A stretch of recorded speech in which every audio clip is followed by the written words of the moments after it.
স্বাগত জানাচ্ছি অ্যানোটেক্স মতিঝিল থেকে অনুষ্ঠানে। ইফতেখার আলম আছে আপনাদের সাথে। সপ্তাহের 5 দিন রবি থেকে বৃহস্পতি এই সময়টাতে ব্যবসা বাণিজ্য সহ নানা বিষয় নিয়ে আপনাদের সাথে কথা বলি। দর্শক, আজকে আমাদের বিষয় হচ্ছে বাজেট ও তথ্য প্রযুক্তি খাত। এই বিষয়ে কথা বলতে আমাদের স্টুডিওতে আজকে রয়েছেন মেট্রোনেটের প্রধান নির্বাহী এবং বেসিসের পরিচালক জনাব সৈয়দ আলমাস কবির। আমরা এখন কথা বলছি তার সাথে। আপনাকে স্বাগত জানাচ্ছি আমাদের অনুষ্ঠানে। ধন্যবাদ। বাজেট ইস্যুটা নিয়ে সব জায়গায় সব মহলে এখন কথাবার্তা চলছে, তথ্য প্রযুক্তি খাত কিন্তু সেখান থেকে বাইরে নেই। আপনারা এই বাজেটে কেমন দেখতে পেয়েছেন পুরো বিষয়টিকে? এবারে তথ্য প্রযুক্তির বিষয়ে যে বাজেট দেওয়া হয়েছে এবং সেটা বেশ আশাব্যঞ্জক। তার প্রধান যে হাইলাইট সেটা হচ্ছে যে ৩,৯৭৪ কোটি টাকার একটা থোক বরাদ্দ রাখা হয়েছে এক্ষেত্রে, তথ্য প্রযুক্তির ক্ষেত্রে, এবং এটা একটা খুব ভালো একটা সংবাদ। এবং ২,১৫৫ কোটি টাকা বেশি আগের বছরের থেকে, গত বছরের থেকে। সেটা একটা, তার মানে আমরা এক্সপেক্ট করছি যে আগামী 1 বছর অনেক অ্যাক্টিভিটিস হবে এই আইসিটি সেক্টরে। এটা একটা বড় হাইলাইট। আরেকটা ভালো সংবাদ হচ্ছে যে সরকার এবারে বাজেটে প্রপোজ করেছেন যে কম্পিউটার প্যারিফেরালস, যন্ত্রাংশ, কম্পিউটার রিলেটেড যেই ইকুইপমেন্টগুলো আছে সবকিছুর উপর থেকে এবারে ভ্যাট মওকুফ করা হয়েছে। তো এটাও একটা খুব ভালো একটা সংবাদ যে এই হার্ডওয়্যারগুলো খুব সহজলভ্য হবে, সুলভ মূল্যে আমরা ইউজাররা পাবো। আর এছাড়া আরেকটা ভালো দিক হচ্ছে যে আমাদের দেশে এই শিল্পগুলোকে বিকাশ করার জন্য, যে হার্ডওয়্যার শিল্পকে বিকাশ করার জন্য, যাতে আমাদের দেশেই ল্যাপটপ তৈরি হয় বা স্মার্টফোন তৈরি হয় বা ট্যাবলেট তৈরি হয়, এজন্য এটার কাঁচামালের উপরে কিন্তু সরকার 25% থেকে কমিয়ে 1%, মানে একটা নমিনাল একটা ডিউটি ধরা হয়েছে। এবং আমার মনে হয় এর ফলে কিন্তু অনেকেই খুব উৎসাহিত হবে যে এখানেই একটা বাংলাদেশে একটা অ্যাসেম্বলি প্লান্ট তৈরি করার জন্য। সো এগুলো বেশ কয়েকটা ভালো দিক আমি দেখতে পাচ্ছি। যদি খারাপের দিকে নজর দিয়ে থাকি, খারাপের দিকটা হচ্ছে, খারাপ বলবো না, আমি যেটা বলবো যে হয়তো এটা একটু ওভারলুক করা হয়েছে। যে এগুলো সবই ভালো, যে আমাদের বাংলাদেশে কম্পিউটার তৈরি হবে বা কম্পিউটার খুব কম মূল্যে পাওয়া যাবে। প্রবলেম হচ্ছে যে ইনফ্রাস্ট্রাকচারের দিকে কিন্তু নজর দেওয়া হয়নি। আমার মনে হয় এটা একেবারেই হারিয়ে গেছে আমাদের বাজেট থেকে। এবং কয়েকটা ডিসিশন ইনফ্রাস্ট্রাকচার ডেভেলপমেন্টকে কিন্তু ব্যাহত করবে। আমি একটা উদাহরণস্বরূপ বলি। আপনি যখন কম্পিউটার ইনফ্রাস্ট্রাকচার তৈরি করবেন, কম্পিউটার ইনফ্রাস্ট্রাকচার মানে কি? যে আপনার কম্পিউটার অ্যাক্সেস করার মতো যে নেটওয়ার্কটা, সেটা আপনার ওয়্যারলেস নেটওয়ার্ক হতে পারে, ওয়ার্ড নেটওয়ার্ক হতে পারে। এই ক্ষেত্রে আমরা কিন্তু ওয়ার্ড নেটওয়ার্কের কথা বলছি, বিকজ বাংলাদেশে ওয়ার্ড নেটওয়ার্কের এখনো দরকার আছে, সারা বাংলাদেশে ফাইবার অপটিক নেটওয়ার্ক। সো এই ফাইবার অপটিক নেটওয়ার্ক তৈরি করার জন্য প্রধান কাঁচামাল হচ্ছে ফাইবার অপটিক কেবল। এই ফাইবার অপটিক কেবলের উপরে কিন্তু দাম বাড়ানো হয়েছে, ডিউটি দেওয়া হয়েছে। এটার জন্য যে রাউটার লাগবে, যে মোডেম লাগবে, ফাইবার থেকে ফাইবার অপটিক আপনার ঘরে যখন ঢুকবে তখন একটা মিডিয়া কনভার্টার বলা হয়, সেই মিডিয়া কনভার্টারের উপরে, এই প্রত্যেকটা জিনিসের উপরে কিন্তু ডিউটি বাড়িয়ে দেওয়া হয়েছে। এবং দাম এর ফলে যেভাবে প্রসার লাভ করছিল সেটা কিন্তু ব্যাহত হবে। তা আমার কথা হচ্ছে যে যদি ইনফ্রাস্ট্রাকচার প্রসার লাভ না করে, ইনফ্রাস্ট্রাকচার যদি না থাকে, তাহলে কিন্তু আমরা যতই কম্পিউটার আমদানি করি তাতে কিন্তু ইউজ করবে কে? আরেকটা ভালো দিক, আমি ভালো দিকটা আরেকটা বলতে ভুলে গেছি, যে সফটওয়্যারের উপরেও, মানে লোকাল সফটওয়্যার তৈরির যেটা হচ্ছে, সেই সফটওয়্যারের উপর থেকেও কিন্তু ভ্যাট মওকুফ করা হয়েছে। কিন্তু আবারও যদি ইনফ্রাস্ট্রাকচার না থাকে, এই সফটওয়্যার তো ইউজ করা যাবে না। সো এই ইনফ্রাস্ট্রাকচারের জন্য আমাদের রাউটারের উপরে, ফাইবার অপটিক কেবলের উপরে, মোডেমের উপরে ইত্যাদি যে আনুষঙ্গিক যে ইনফ্রাস্ট্রাকচার তৈরি করার যে ইকুইপমেন্টগুলো আছে, সেগুলোর উপর থেকে কিন্তু আমরা করের কমানো বা ভ্যাট মুক্তি, এটা আবেদন করছে সরকারের কাছে। বাজেটের এই সাংঘর্ষিক দিক যেটা আপনারা এই মুহূর্তে আপনি বললেন, সামনের দিনগুলোতে একটা বছরের মধ্যে যদি পরিবর্তন না হয়, তাহলে আমরা কি বাধার সম্মুখীন হতে পারি কিনা? বাধার সম্মুখীন মানে আমরা যেইভাবে ডেভেলপমেন্ট আশা করছি, যে আপনি জানেন যে আমরা আমাদের একটা এক্সপোর্ট টার্গেট আমরা নিয়েছি, বেসিস থেকে আমরা নিয়েছি যে 2018-এর মধ্যে 1 বিলিয়ন, এবং সরকার থেকে বলা হয়েছে 2021-এর মধ্যে $5 বিলিয়ন আমরা এক্সপোর্ট করব। সো এর জন্য তো আমাদের প্রচুর অ্যাক্টিভিটি দরকার, প্রচুর আমাদের ইনফ্রাস্ট্রাকচারের এখানে কিন্তু একটা বিরাট বড় রোল আছে। ইনফ্রাস্ট্রাকচার না থাকলে তো এই অ্যাক্টিভিটিগুলো হবে না। সো এইখানে একটা বাধা সৃষ্টি হতে পারে এবং আমরা কিন্তু লক্ষ্যভ্রষ্ট হতেই পারি। এবং এক্সপোর্ট নিয়ে যেটা আমি কথা বলছি, সবচাইতে বড় কাঁচামাল, সবচাইতে বড় উপাদান এর হচ্ছে ইন্টারনেট। দুঃখের বিষয়, মানে এটা আমি আপনাকে কিভাবে বোঝাবো এই দুঃখের কথা আমার। আমি গত 6-7 বছর ধরে আমরা বলে আসছি, সবগুলো অ্যাসোসিয়েশন, আইসিটি রিলেটেড অ্যাসোসিয়েশন থেকে বলে আসা হচ্ছে যে ইন্টারনেটের উপরে ভ্যাট হয় মওকুফ করা, আর না হলে অ্যাটলিস্ট খুব নমিনাল একটা পর্যায়ে নিয়ে আসা। কিন্তু দুঃখের বিষয় হচ্ছে ইন্টারনেটের উপরে ভ্যাট আগেও 15% ছিল, এখন তো সবকিছুর উপরেই 15%। ইন্টারনেটের উপরে এই ভ্যাটটা রয়েই গেছে। যদিও অন্যান্য জায়গায় যেমন আমি বললাম সফটওয়্যারের উপরে বা ই কমার্সের উপর থেকে ভ্যাট মওকুফ করা হয়েছে, কিন্তু ইন্টারনেটে যদি এটা না কমানো হয়, ইন্টারনেট কিন্তু এখন শুধু তথ্য প্রযুক্তি ক্ষেত্রের কাঁচামাল না, আপনি যে কোনো জিনিস করেন, আপনি এডুকেশন সেক্টর বলেন, হেলথ সেক্টর বলেন, আপনার কিন্তু ইন্টারনেট প্রয়োজন হবেই। তো এই সেক্টরগুলোর বিকাশের জন্য ইন্টারনেটের দাম কিন্তু কমাতেই হবে, এবং ভ্যাট কিন্তু 15% ভ্যাট কিন্তু একটা অনেক বড় ফিগার। সেক্ষেত্রে ভ্যাট কমানো কিভাবে যায় কিংবা এই ইনফ্রাস্ট্রাকচার কিভাবে ডেভেলপ করা যায় সে বিষয়ে কথা বলছি। ছোট্ট একটা বিরতি নিয়ে আসছি। দর্শক, অ্যানোনটেক্স মতিঝিল থেকে অনুষ্ঠান নিচ্ছি ছোট্ট একটা বিরতি, ফিরছি একটু পরে, আমাদের সঙ্গে থাকুন।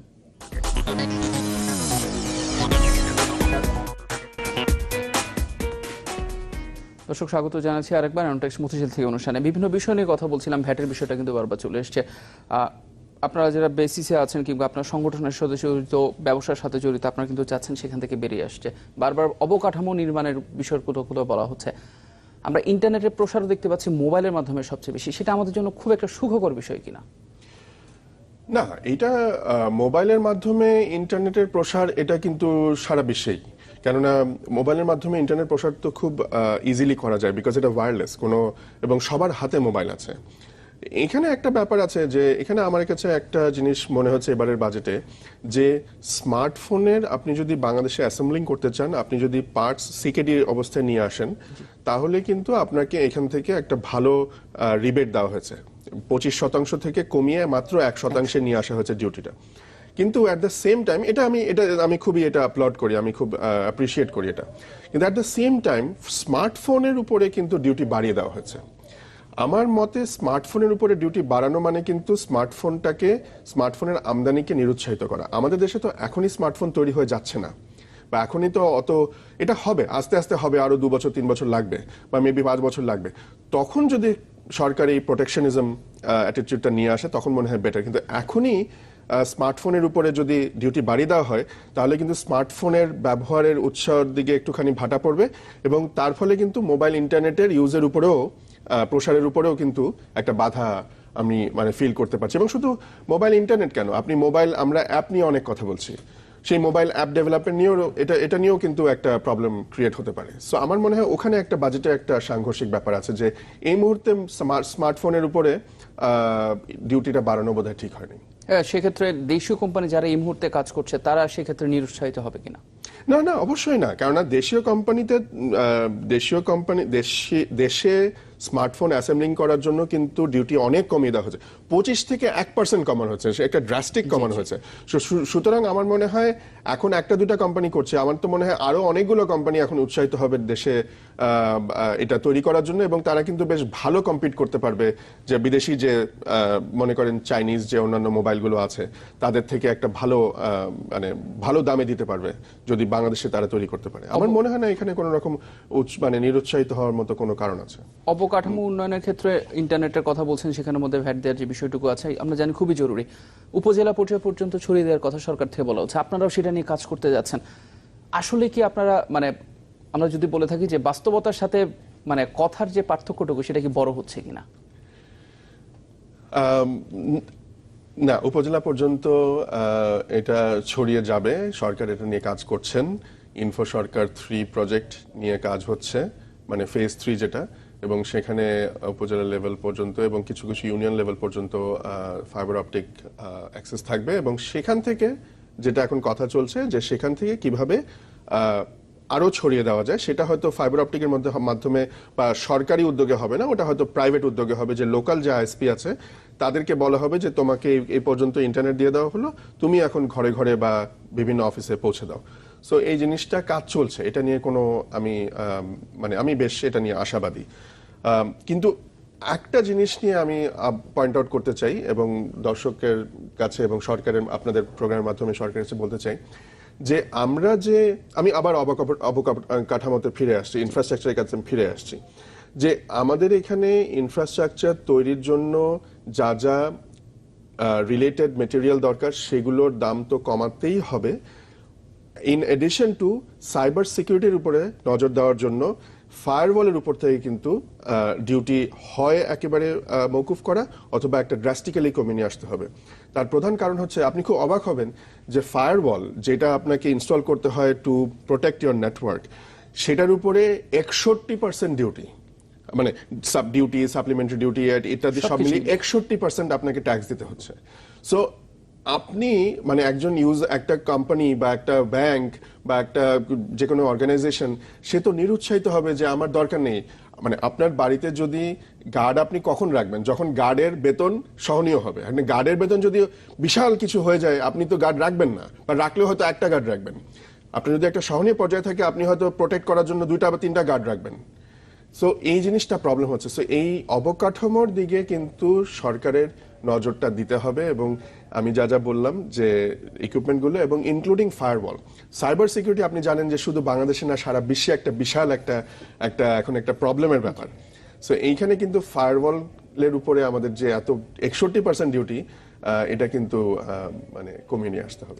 এবার যদি নজর দিয়ে যে শিক্ষা ব্যবস্থার দিকে, আসলে আপনারা যেভাবে চাচ্ছেন মার্কেটের মধ্যে সেভাবে আপনারা পাচ্ছেন কিনা সব জায়গা থেকে?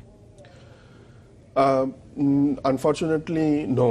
তার কারণটা হচ্ছে যে আমাদের যে ইউনিভার্সিটিগুলো আছে এখান থেকে অনেক ছেলে মেয়ে যারা বের হচ্ছে কম্পিউটার সায়েন্স, সফটওয়্যার ইঞ্জিনিয়ারিং এগুলো পড়ে, তারা কিন্তু এখনই কিন্তু বের হওয়ার সাথে সাথে they are not ready for employment, they are not employment ready.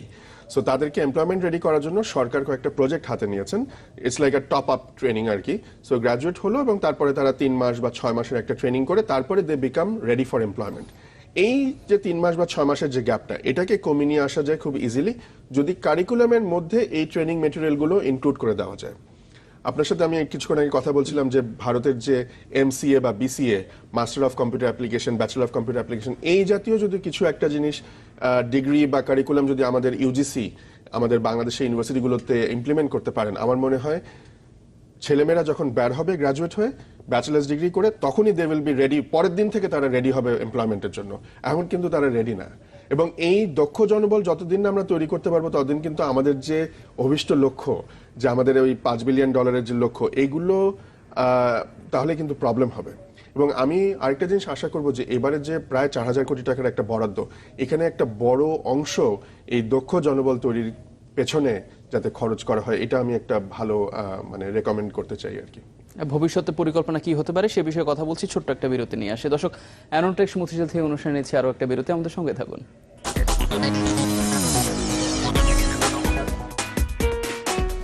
দর্শক, বিরতির পর আবারও স্বাগত জানাচ্ছি অ্যানোটেক্স মতিঝিল থেকে অনুষ্ঠানে। বাজেট ও তথ্য প্রযুক্তি খাত সে বিষয়ে আমাদের সাথে কথা বলছেন সৈয়দ আলমাস কবির।